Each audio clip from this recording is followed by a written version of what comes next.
누가복음 24장 1절부터 보겠습니다.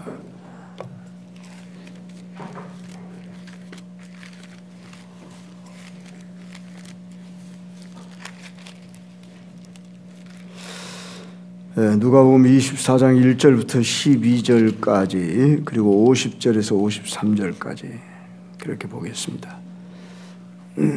제가 한 절 여러분이 한 절 교독합니다.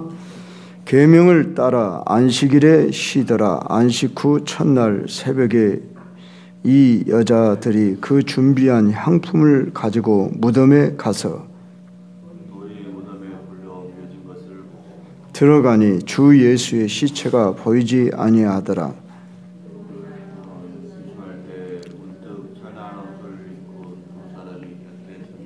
여자들이 두려워 얼굴을 땅에 대니 두 사람이 이르되 어찌하여 살아있는 자를 죽은 자 가운데서 찾느냐.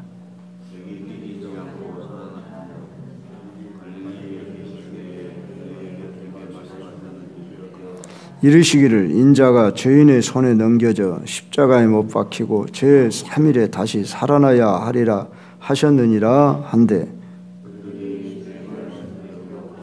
무덤에서 돌아가 이 모든 것을 11 사도와 다른 모든 이에게 알리니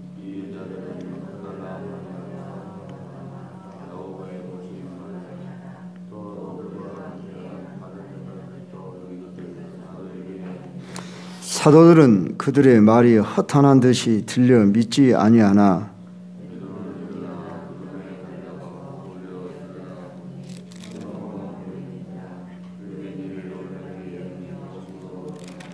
50절 보겠습니다.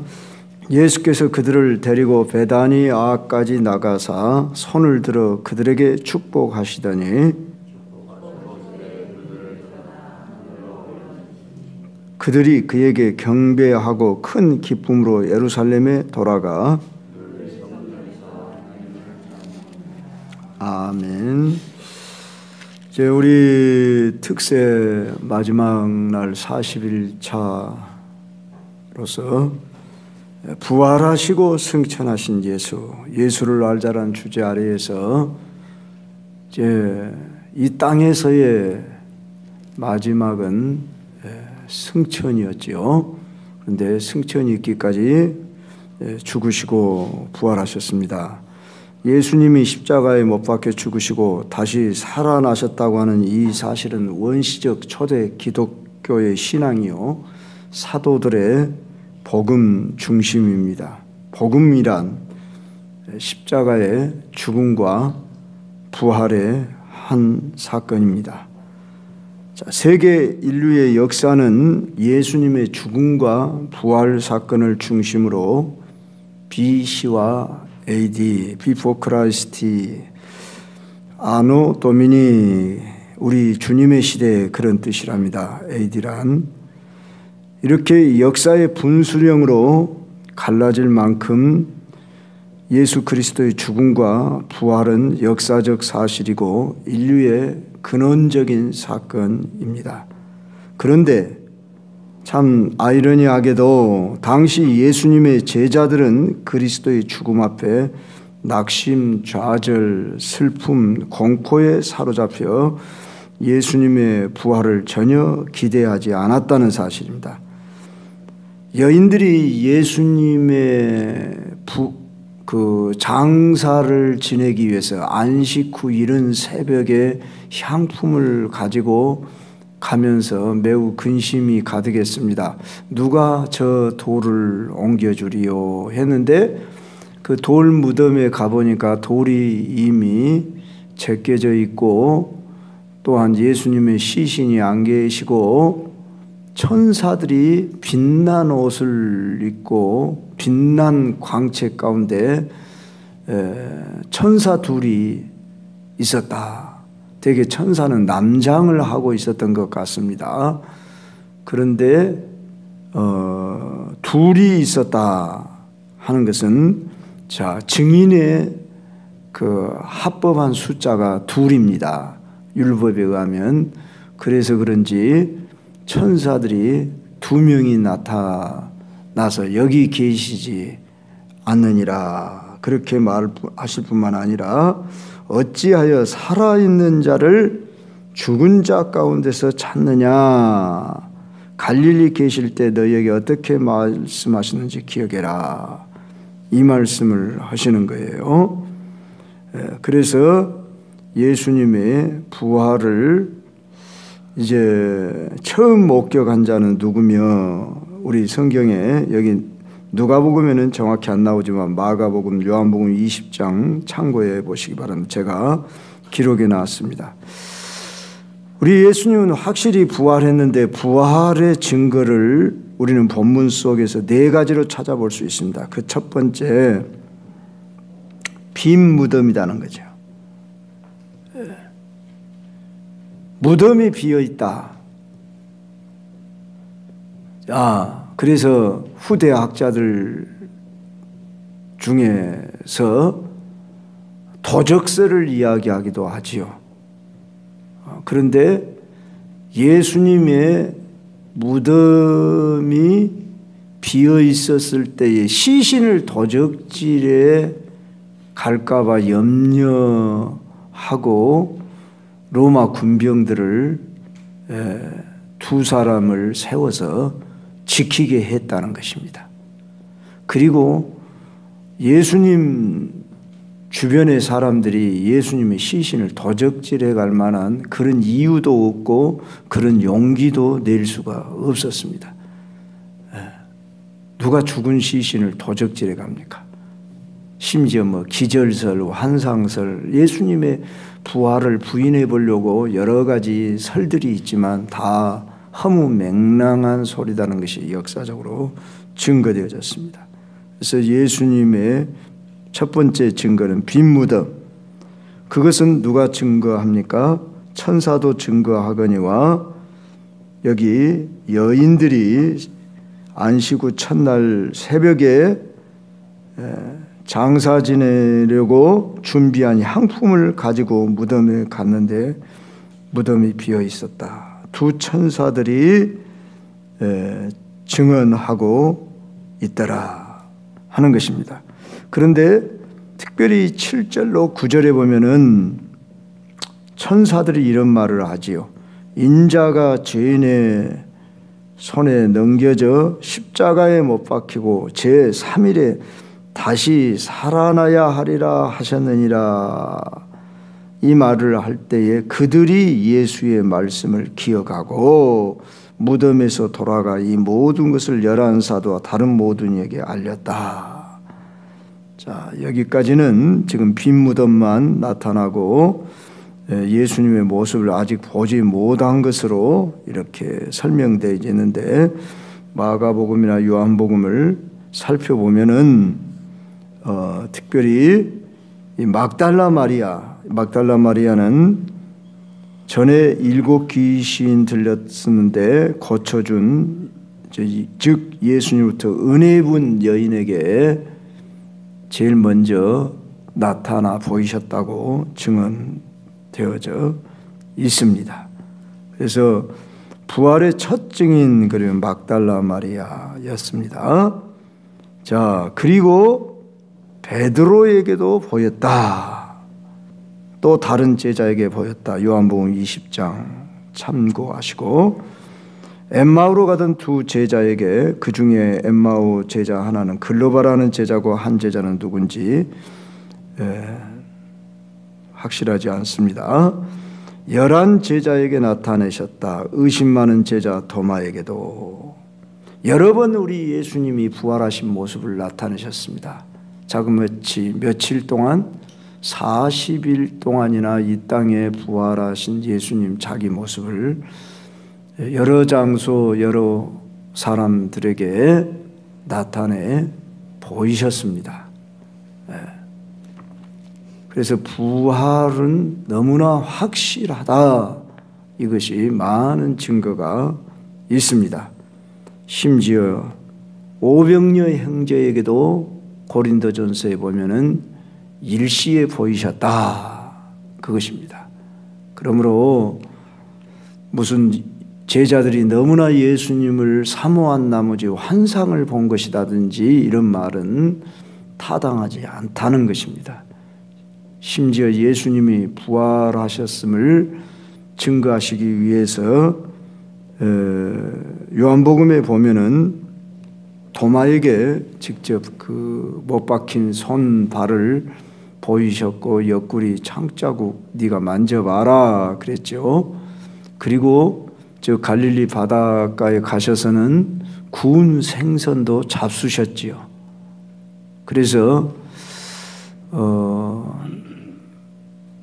죽은 자는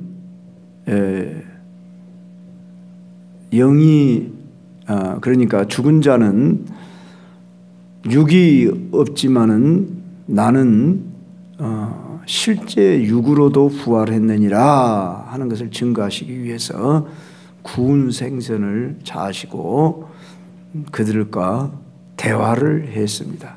그러나 우리 예수님의 그 부활의 형체는 부활 이전과 같은 그런 그 시공간을 초월해서 움직이시는 분이 그러니까 자, 육체로 있을 때는 예수님이 시공간을 초월해 계신 것이 아니죠. 그런데 부활하셨을 때 그 몸은 이제 영화로운 몸이면서도 또 육을 가지고 계셨어요. 그렇기 때문에 이렇게 문을 딱 닫아놓은 상태에도 들어오실 수 있고 나가실 수가 있으셨어요. 문을 꽁꽁 닫아놓고 제자들이 두려워 떨고 있는데 거기 들어오셨고, 문을 열고 들어오신 게 아니라 우리가 그러니까 영화로운 몸으로, 신비한 몸으로 이제 그러나 확실히 육체를 가진 몸으로 부활하셨다. 그것을 요한복음 여러분 참고하십시오. 거기 보면 분명히 말씀하십니다. 물고기 잡으러 간 바닷가로 나간 베드로와 또 다른 6 제자에게 나타나셔서 예수님 말씀하시고, 마지막 우리는 사도 바울의 그 다메섹 도상에서 붙잡혔을 때 자신도 보았다. 그래서 바울이 자기를 가리켜서 만삭되지 못하여 난 자 같은 내게도 보이셨다. 이렇게 표현해요. 그러니까 부활하신 주가 내게도 나타나셨다. 이렇게 증언하고 있습니다. 자, 우리는 이러한 부활의 확실한 증거 안에서 부활을 믿는 이것에 의심이 없어야 돼요. 그러면 우리는 부활을 나는 믿습니다. 그것만 가지고 있으면 됩니까? 우리는 어떤 신앙을 가져야 합니까? 예수님이 내가 살았으니 너희도 살겠음이라 이런 말씀하셨죠. 내가 살았으니 너희도 살겠다. 그리고 예수님의 부활은 잠자는 자들의 첫 열매라 하셨습니다. 첫 열매란 말은 어느 나무든지 열매를 맺으면 첫 열매가 있고 나중 열매가 있듯이 우리 예수님이 첫 열매로 부활하셨단 말은 우리들이 그 다음에 열매들로 부활할 것을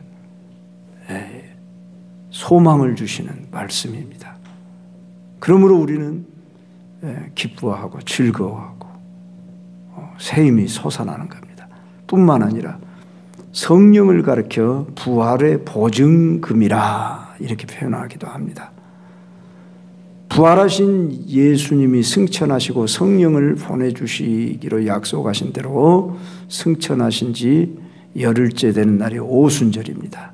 오순절날 공식적으로 성령이 회중 가운데 각 사람 위에 임하셨지요. 그리고 우리에게도 그 성령이 임하셨는데 그 성령을 부활의 보증금이라. 자, 보증금이 뭔가 제가 설명 안 해도 여러분 잘 아시죠? 이제 어느 땅 집을 산다 그러면 보증금 지불하면 내가 권리 행사를 어느 정도 할 수 있잖아요. 그와 같이 우리는 부활의 생명을 이미 받았어요. 그래서 우리는 그런즉 누구든지 그리스도 예수 안에 있으면 새로운 피조물이라. 이전 것은 지나갔으니 보라 새 것이 되었도다. 새 피조물이 된 것이 현재적이고 계속 진행형이죠. 우리는 현재 우리는 부활의 보증금을 받았어요. 그래서 내 안에 부활의 생명이 있는 거예요. 얼마나 감사합니까? 그러니까 우리는 예수 그리스도의 죽음으로 말미암아 사망 권세가 깨졌다고 하는 증거가 부활의 증거잖아요. 그래서 우리가 찬송 부를 때 방금도 사망 권세 이겼네 그러고 우리가 찬송하는 거예요. 이미 이기는 생명을 우리는 받았어요. 우리는 이겨놓고 싸우는 거예요. 이기는 권세. 우리가 예수 그리스도 이름으로 기도할 뿐만 아니라 명령을 하지요. 베드로나 바울이 귀신을 쫓아내고 병을 고칠 때 누구 이름으로? 예수 그리스도 이름으로. 그 사망 권세 이기고 부활하신 예수 이름의 권세로 물리친 거예요. 우리는 이 권세를 가지고 있어요. 그래서 이 권세를 우리는 믿음으로 사용해야 돼요. 얼마나 감사합니까? 우리는 부활신앙으로 살아야 하는 것이 마땅한 거예요. 부활절에만 그런 게 아니라 이미 부활하신 예수 그리스도. 날마다 부활절이에요. 우리는. 언젠가도 제가 이야기했잖아요. 저기 어디 교회는 늘 부활 설교를 부활에 대한 설교만 하고 성도들이 오직 부활 신앙으로 충만하게 실제 나가서 그렇게 부활 신앙으로 살며 부활이 과거 사건으로 끝난 것이 아니라 지금도 여기 내 안에 우리 안에 살아 역사하십니다. 오늘도 이 신앙으로 충만하시길 바랍니다. 그리고 이제 예수님이 승천하신 사건으로 오늘 본문 50절로 53절에 마치는데 짤막한 구절이지만 여기뿐만 아니라 마가복음 사도행전 1장 9절로 11절 같이 참고해 보십시오. 자, 이 승천의 의미가 뭐냐? 제가 세 가지로 이렇게 써놨습니다. 첫째, 예수님이 계속 이 땅에 계시면 좋겠다 그런 생각이 들는지 모르지만 그분의 구속 사업을 완성하셨기 때문에 즉 지상에서의 생애의 과업을 마치셨기 때문에 승천하셨다 하는 것입니다. 두 번째로 하늘에 오르심으로 즉 하나님 우편에 계심으로 예수 그리스도의 주 되심과 왕 되심을 증거합니다.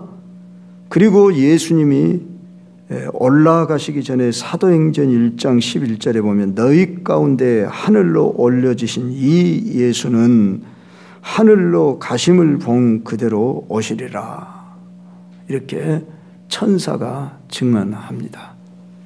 그래서 다시 오셔야 하기까지 주님이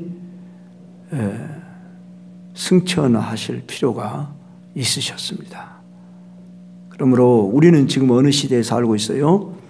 예수님이 승천하시고 다시 오마 약속하신 이 시대를 살아가고 있어요. 하나님 나라가 우리를 통해서 정계 확장되어지고 그 뜻이 성취되는 시대. 우리는 이미와 아직 사이에 이미 구속사업을 완성하시고 성령 보내셔서 하나님 나라가 시작되어 진행되어지고 있고 완성을 향하여 가고 있는 시대 속에 살고 있다. 이 사실을 알면 얼마나 흥분됩니까? 그러므로 우리들은 이 예수 그리스도의 부활과 승천으로 말미암아 우리에게 주어진 이 특권, 이것을 생각하면 흥분되어집니다. 오늘도 새 힘을 받으시고 부활신앙으로 충만하시고 승리하는 삶이 되기를 바랍니다. 찬송가를 시간이 조금 남은 것 같아서 한 장 부르고 싶네요.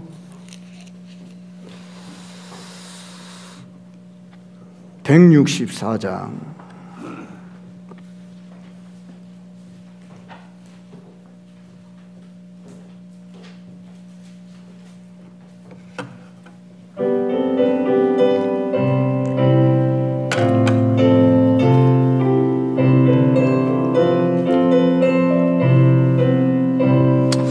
예수 부활했으니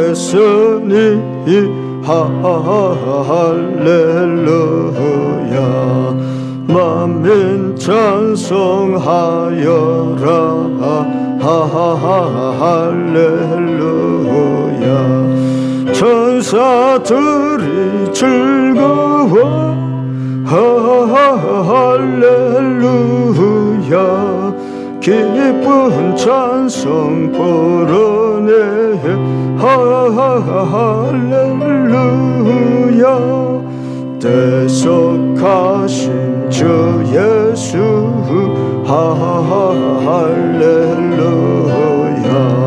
선한 싸움 이겼네 할렐루야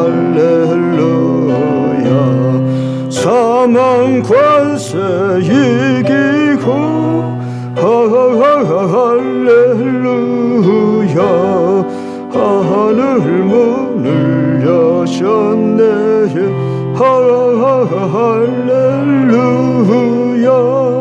마귀 관세 이긴 주 할렐루야 왕의 왕이 되셨네 할렐루야 높은 이름 세상에 할렐루야 널리 반포하여라 할렐루야 길과 진리 되신 주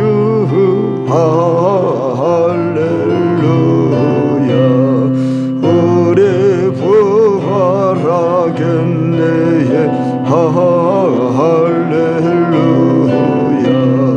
부활 생명 되시니 할렐루야 우리 부활하겠네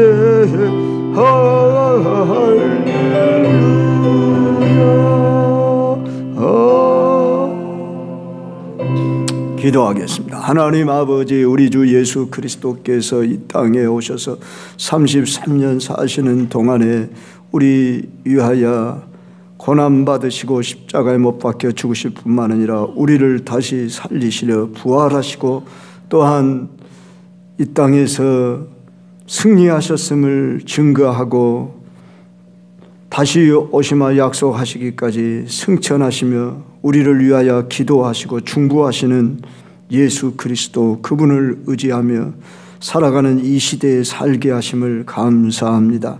하나님 예수님 믿고 산다는 것이 무엇인지 40일 동안 예수님이 누구신지 어떤 일을 하셨는지 여러 가지로 살펴보았습니다. 우리 안에 예수가 충만하게 하옵소서.